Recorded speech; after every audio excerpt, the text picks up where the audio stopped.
டேய் போர் அடிக்குது. என்ன சொல்லண்டா? பக்கத்துல நிறைய குச்சியெல்லாம் கிடக்க. அதை வச்சு தீ பற்ற வைக்கலாமா? இங்கேயும் நிறைய கோழி இருக்குடா, அது சுட்டு காலி பண்ணிடுவோம். சரி சரி, சீக்கிரமா நான் வேலையை பார்க்கலாம். அம்மா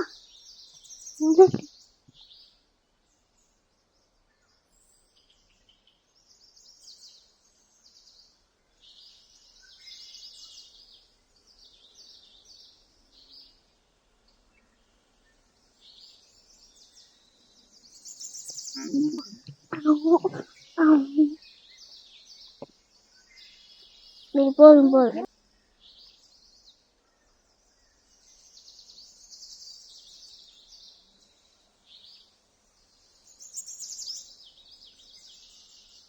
பாக்கெட்டுக்குள்ள தீப்பெட்டி இருக்கான்னு பாக்குறேன். இருக்கு.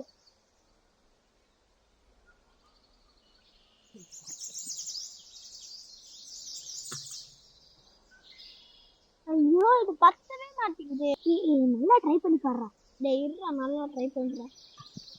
டேய் நல்லா ட்ரை பண்ணாலும் வரவே மாட்டேங்குதா? குச்சி இந்த மாதிரி வச்சிரும். டேய் அந்த குச்சியில ஒண்ணுமே இல்லடா. அந்த குச்சியில மறந்ததுனால வரும். ஐயோ, அது நல்லா நான் எரிவுக்கு மறந்துட்டாங்கல்ல. சரிப்போ, இன்னைக்கு நம்மளுக்கு கோழி சாப்பிட வாய்ப்பு இல்லை. நெருப்பு எரியணும்னு சொன்னா அதுக்கு நல்ல மருந்து வேணும். அந்த மருந்து இல்லைன்னா அந்த சுத்தமா அந்த தீப்பெட்டி எரியவே எரியாது. இதே மாதிரிதான் நம்மளோட உடம்புல உயிர் இருக்கணும். இந்த உடம்புல உயிர் இல்லைன்னா அது வெறும் நடமாடும் போனோம். ஆமா, இந்த இந்த உயிர் எவ்வளவு முக்கியம்னு நம்ம இந்த பாடத்துல பார்க்கலாம். இயேசு கிறிஸ்துவின் நாமத்தினாலே இந்த பாடம் படிக்க வந்திருக்க எல்லாரையும் வாழ்த்து வைக்கிறேன். இந்த வாரம் நம்ம எட்டாவது பாடத்தை படிக்க போறோம். பாடத்தோட தலைப்பு துக்கத்தில் இருந்து சந்தோஷத்துக்கு. இந்த பாடத்துக்கு போறதுக்கு முன்னாடி ஜெபம் செய்வோம். அன்புள்ள பரமபிதாவே, நாங்க இப்ப பாடம் படிக்க போறோம்.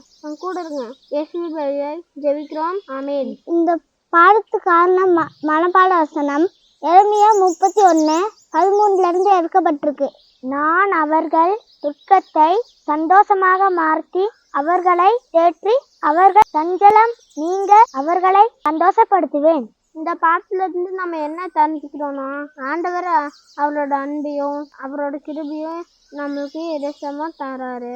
இயேசுவும் அவங்களோட நண்பர்களும் எங்களை மாதிரி பேசி நல்லா சந்தோஷமா இருந்தாங்க. அவங்க ஒரு கிராமத்து பக்கமா நடந்து போறாங்க. அந்த கிராமத்துல தான் சுத்தி அவங்க போற வழியெல்லாம் ஏசு அவங்க ஃப்ரெண்ட்ஸ் கிட்ட ஆண்டவரோட அன்பை பத்தி சொல்லிட்டே போனாரு. அதே மாதிரி வழி நெடுக்க யாரெல்லாம் உடம்பு சரி இல்லாம இருந்தாங்களோ அவங்களுக்கு சுகம் கொடுத்துட்டே போனாரு. நான் அந்த அப்படின்ற ஊர் பக்கத்துல வந்ததும் அங்க ஒரு சோகமான காட்சி பார்த்தாங்க. அங்க ஒரு ஊர்வலம் நடந்துச்சு. அந்த ஊர்வலத்துக்கு பக்கத்துல இயேசு கிட்ட வந்து பார்க்கறதுப்ப அங்க ஒரு அம்மா இருந்தாங்க. அந்த அம்மாவோட வீட்டுக்காரர் ரொம்ப வருஷத்துக்கு முன்னாடி இறந்து போயிட்டாரு. அந்த அம்மாவுக்கு ஒரே ஒரு பையன் தான் இருந்தான். இப்ப அந்த பையனும் செத்து போயிட்டான். அதனால அந்த அம்மா ரொம்ப கவலையில இருந்தாங்க. வழி நடங்க அவங்க பையன் நினைச்சு அழுதுட்டே இருந்தாங்க. அவங்களுக்கு இருந்த ஒரே சொந்தம் அவங்க பையன் தான். இப்ப அந்த பையன் இறந்து போயிட்டதுனால அவங்க அம்மாவை பார்த்துக்க யாருமே இல்லை. நடந்து போயிட்டு எல்லாரும் பக்கத்துல இருந்துதான் பாக்கல. ஏசு அந்த அம்மா பக்கத்துல வந்து எதுவும் அழாதீங்க அப்படின்னு சொன்னாரு. அந்த பையனோட உடம்பா தூக்கிட்டு போனவங்கள ஒரு இடத்துல நிக்க சொன்னாரு. இப்ப ஏசு அவரோட கைய அந்த இறந்து போன பையன் மேல தொட்டாரு. என்ன நடக்க போகுது அப்படின்னு எல்லாரும் அவளா பார்த்தாங்க. ஏசு அந்த பையனோட உடம்ப பார்த்து சின்ன பையனே எழுந்திரி அப்படின்னு சொன்னாரு. உடனே அந்த படுக்கையில இருந்த பையன் எழுந்திருச்சு உட்கார்ந்தான். எங்களும் மாதிரியே அவன் பேசவும் ஆரம்பிச்சுட்டான். ஒன்னு அந்த பையன் அவங்க அம்மாவையும் கட்டி பிடிச்சிட்டான். அவங்க அம்மாவும் அந்த பையனும் ரொம்ப சந்தோஷப்பட்டாங்க. அங்க சுற்றி இருந்தவங்க எல்லாரும் அத ஆச்சரியமா பார்த்தாங்க. எல்லாரும் சொன்னாங்க, நமக்கு நடுவுல ஒரு பெரிய தீர்க்கதரிசி வந்திருக்காருன்னு. இயேசு இந்த பையனை உயிரோட எழுப்பினது எல்லாரும் ஊர் மக்களுக்கும் தெரிய வந்து, அதனால அங்க இருந்த எல்லாரும் கவலையை விட்டு சந்தோஷமா ஆயிட்டாங்க. இதுதான் முதல் தடவையா இறந்து போன ஒருத்தருக்கு ஆண்டவர் உயிரை கொடுத்தாரு. இத பார்த்த எல்லாரும் ரொம்ப சந்தோஷமா ஆண்டவர் நம்ம மேல வச்சிருக்க அன்பை அன்னைக்கு தெரிஞ்சுக்கிட்டாங்க. ஏசு அந்த அம்மாவோட கண்ணீரா பார்த்தாரு. அதனால அங்க ஒரு அற்புதம் செஞ்சாரு. ஆண்டவர் உங்களோட எல்லா கவலையும் இதே மாதிரி சந்தோஷமா மாத்துவாரு. நம்ம எல்லாரும் சந்தோஷமா இருக்க அவரு ஆசைப்படுறாரு. நம்மளோட கவலையெல்லாம் ஏசு கிட்ட கொண்டு வர போது அத அவர்லாம் சந்தோஷமா மாத்திருவாரு. இந்த ஊர்ல நிறைய பேர் இறந்து போயிருப்பாங்க. ஆனா ஏசு மறுபடியும் அந்த இடத்துக்கு வரப்போது எல்லாரும் உயிரோட எழுந்திருச்சு அவங்களோட குடும்பத்தோட சேர்வாங்க. அது என்ன அவ்வளவு சந்தோஷமா காட்சியா இருக்கும்ல. நாங்க 3 பேர் சேர்ந்து ஒரு தீ எரிய வச்சு பார்த்தோம். ஆனா அது எரியவே இல்லை. ஏன்னா அந்த குச்சில மருந்தே இல்லை.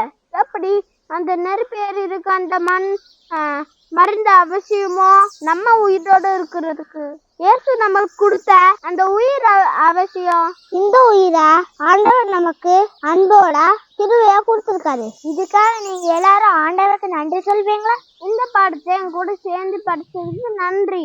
இந்த பாடத்தை முடிக்கிறதுக்கு தியானம் செய்வோம். அன்புள்ள பரமபிதாவே, நாங்க படிச்ச பாடத்துக்காக நன்றி. நீங்க எங்க எல்லாரையும் எவ்வளவு நேசிக்கிறீங்கன்னு தெரிஞ்சுட்டோம். அதே மாதிரி நீங்க எங்களுக்கு கிருபையும் தர்றீங்கன்னு தெரிஞ்சுக்கிட்டோம். உங்க அன்புக்காகவும் கிருபைக்காகவும் நன்றி. நாங்க எல்லாரும் சந்தோஷமா வாழ்றதுக்கு உதவி செய்யுங்க. இயேசு வழியாய் ஜெபிக்கிறோம் அன்பின் பிதாவே, ஆமென்.